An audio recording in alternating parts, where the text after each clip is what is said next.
You mentioned people doing shamanistic work, and that kind of brings a question about cultural appropriation. And I wanted to ask about your stance or the instructor's stance on cultural appropriation and how we can integrate important world traditions while being respectful to those cultures at the same time. Absolutely. I think that's a great question, and it's really important because even the word shaman is Siberian.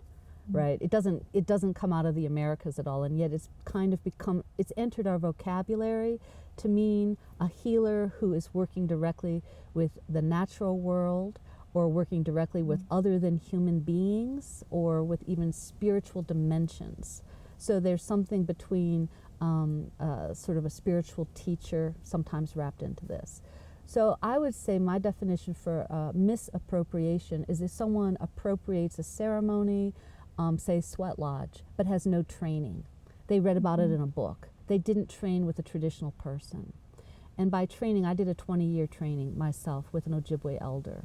So that's 2 decades of my life I spent in training. Now in this course material, I'm not going to teach that lineage, because if you were going to learn that lineage, you'd have to approach me in that traditional way as someone who wanted to study and be a helper and commit decades of your life to really learning.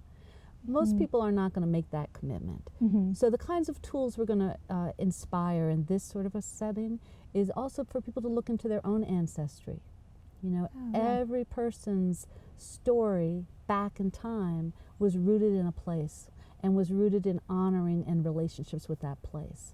And so part of the work I did with this elder was look back into those traditions in Ireland, for example, in Germany, in England, and the places my ancestors immigrated from.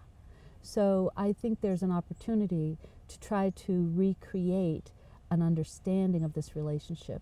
And much has been lost, you know. There's knowledge that's lost. So how do we use our imaginations? How do we use our capacity to dream in order to reconnect? So these are ways that we don't just appropriate someone else's way and use it inappropriately or out of context or without the proper training. So I think there's a line there about that. Yeah, thank you.